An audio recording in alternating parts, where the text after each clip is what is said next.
Hello बच्चों। बच्चों NEET का रिजल्ट आ गया। तो बच्चों नीट के रिजल्ट में बहुत बच्चों ने अच्छा किया, बहुत बच्चों ने कट ऑफ इस बार क्या काफी ऊपर जाने की वजह से काफी बच्चे क्या है परेशान हैं। तो बेटा परेशान मत रहो। देखो कट ऑफ 700 भी जाएगा चाहे 650 जाएगा, सिलेक्शन जितनी सीट है उतनी ही होगी। जिनके नंबर कम आ रहे हैं वह सही सिलेबस के अनुसार पढ़े, सही से अच्छा करें, टेस्ट दें, रेगुलर रहें, जिस भी इंस्टीट्यूट में है वहां अच्छा करें, जहां से जुड़े हुए हैं वहां अच्छा करें, पक्का सिलेक्शन होगा, जरूर सिलेक्शन होगा। तो बेटा इस बार के सिलेक्शन में बहुत अच्छी रैंक हम लोग के यहाँ से एक बच्ची ने क्या है पूरे पूर्वांचल में बहुत ही जबरदस्त किया, एक शानदार एक रिजल्ट, शानदार नंबर, ईशा दीक्षित। बेटा संजीवनी बैच में पिछले साल बच्ची ने 500 कुछ नंबर लेके आई थी, लेकिन इस बार गजब का क्या उछाल हुआ, 696 मार्क्स बच्ची ने किया। काफी रेगुलर, काफी डिसिप्लिन रही, बहुत ही डिसिप्लिन, बहुत ही रेगुलर। सुबह 7 बजे पढ़ाने के लिए बुलाइए तो 7 बजे, नॉलेज के बाद भी बच्ची क्या है पढ़ने आती थी। जबरदस्त पढ़ाई का जोश था, कोई क्लास कभी नहीं छोड़ती थी, कभी टेस्ट नहीं छोड़ती थी, और इसका परिणाम रहा कि बच्ची ने 696 गया। तो बेटा ईशा से बहुत उम्मीद हमको थी और ईशा ने उस उम्मीद को पूरा किया, अपने परिवार का, अपने माता पिता का नाम रोशन किया, इस पूरे गुरुकुल पाठशाला का नाम रोशन किया। तो बहुत बहुत बधाइयां इसके लिए। ईशा को इसी तरह से तरक्की करें। और आज ये बच्चों ये व्हाइट कोट और ये जानते ही हो एक मेडिकल के लिए बेटा वरदान है, हर बच्चे का एक सपना होता है। तो ईशा ने इसको पूरा किया। तो मैं ईशा को बुलाना चाहूंगा कि बेटा ईशा आओ, इसको पहनो, और ये इसकी तमन्ना रही होगी बहुत दिन से। हाँ तो बेटा ये चीज हाँ तुमको आज मिल गया, और सही बेटा। हाँ बहुत बहुत बधाई बेटा, इस तरह से जीवन में और तरक्की करो, बहुत बड़ी डॉक्टर बनो इंटरनेशनल लेवल पे। I equal to Isha equal to international. ठीक है बच्चों, गॉड ब्लेस यू, बहुत आगे बढ़ो, बहुत आगे। ठीक है बहुत आगे बढ़ना है। तो बेटा ईशा तैयारी में तो बड़ा समय लगा, ठीक है, बड़ा मेहनत किया तुमने, तो रिजल्ट तो बड़ा अच्छा आया, माता पिता काफी खुश होंगे, घर परिवार में काफी खुश होंगे। तो इस तैयारी के जर्नी में आपने कौन कौन से कष्ट झेले? मैं तो दो चीजों का आपका फैन हूं, पहला आपका डिसिप्लिन और दूसरा आपका क्या रेगुलरिटी।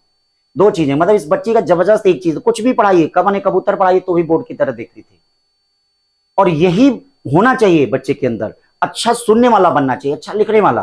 तो मैं जब भी देखता था अगल बगल के कई बच्चे होते थे, कहते अरे मैं जान रहा हूं, लेकिन इस बच्चे के अंदर कुछ भी, चाहे वीडियो में कोई चीज में भेजता था, तुरंत सर ये गलत है ये सही है, तुरंत उसको, मतलब हम लोगों ने सीखा इस बच्ची से।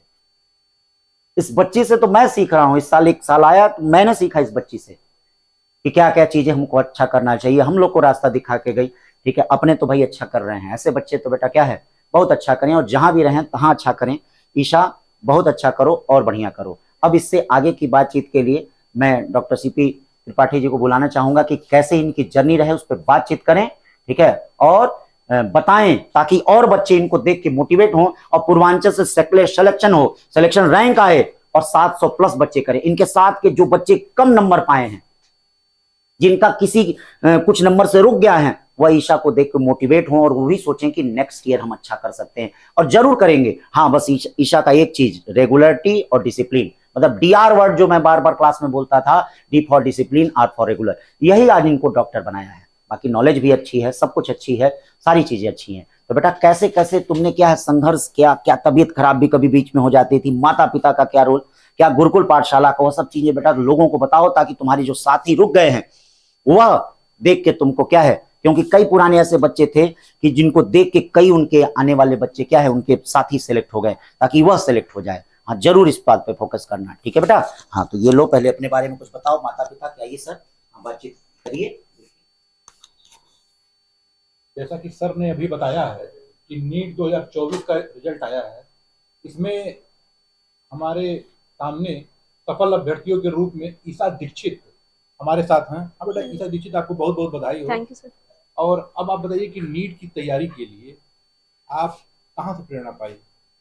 सर प्रेरणा तो जैसे मेरे घर में सब लोग लॉयर उसमें हैं, तो मेरे पापा भी लॉयर हैं, चाचा भी, सब लोग लॉयर हैं। तो मैंने ये सोचा कि लोगों को हेल्थ के क्षेत्र में जैसे घर वालों को भी अगर कोई घर का डॉक्टर रहेगा तो जल्दी फैसिलिटीज़ ज़्यादा मिलेंगी। और जैसे कई लोग हेल्थ जैसे इलाज जल्दी नहीं हो पाता है, उस वजह से भी बहुत वो आती है, तकलीफ़ें आती हैं। तो अगर घर में कोई एक डॉक्टर रहेगा तो वो सब अच्छा होगा। तो मैं जब 6 क्लास में थी तभी से मेरे मन में था कि हाँ डॉक्टर ही बनना है।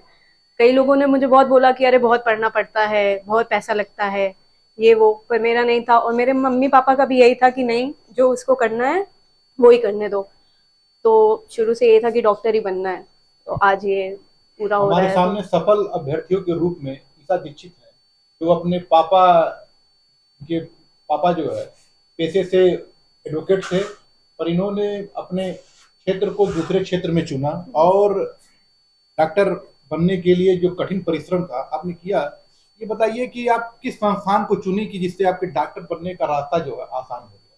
मैंने गुरुकुल पाठशाला ज्वाइन किया, और मैं तो पूरा क्रेडिट इसी को देना चाहूंगी, क्योंकि अगर मैं ये नहीं चुनती तो शायद हाँ ठीक है सेलेक्ट हो जाते, पर इतने मार्क्स ले आना नहीं पॉसिबल था। मैंने सोचा भी नहीं था कि इतने मार्क्स आएंगे, पर यहाँ के जो डिसिप्लिन है, रेगुलर क्लास करने का बहुत फ़ायदा हुआ। मैंने तो केवल टेस्ट सीरीज ज्वाइन करने का सोचा था, पर आप सब ने टीचर्स ने वो किया कि नहीं क्लासरूम प्रोग्राम ज्वाइन करो, तो उससे बहुत फ़ायदा हुआ। और रेगुलर टेस्ट होते थे, तो पहले टेस्ट देने की आदत नहीं थी बिल्कुल भी, यहाँ पे टेस्ट देते देते बहुत यूज टू हो गए थे।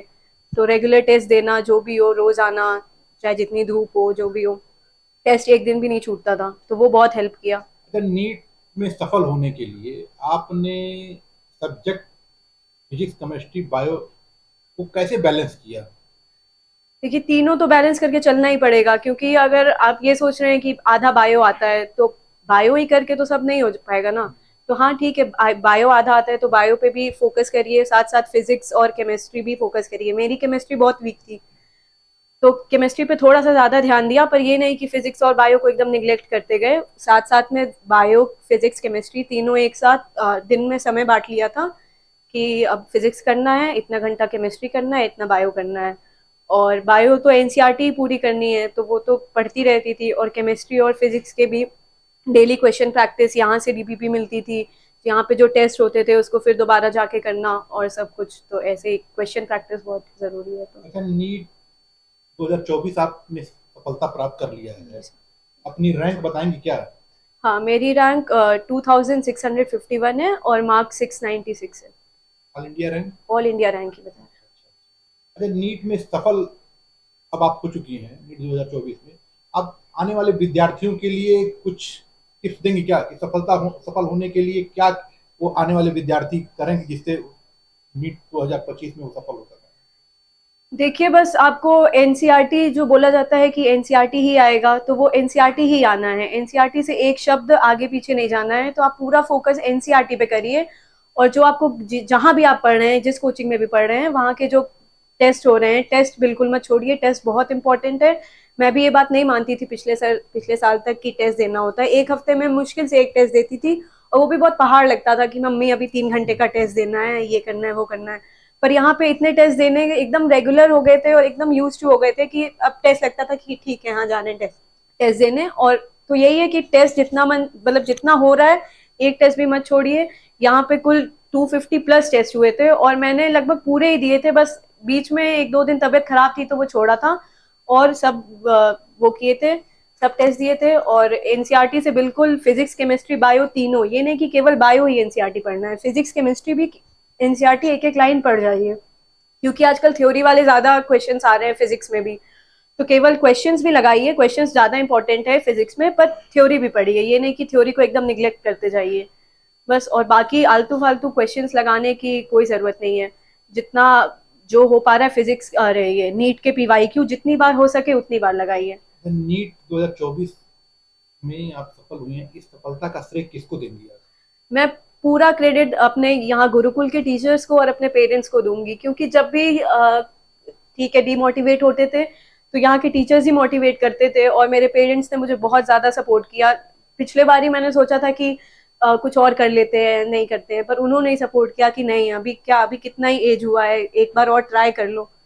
तो पूरा क्रेडिट मैं गुरुकुल के टीचर्स और अपने पेरेंट्स को देना चाहूँगी। जैसा कि आज हमारे सामने नीट 2024 का रिजल्ट आया हुआ है और हमारे सामने ईशा दीक्षित हैं, इनको सफल होने के लिए बहुत बहुत बधाई हो रहा है। Thank you sir.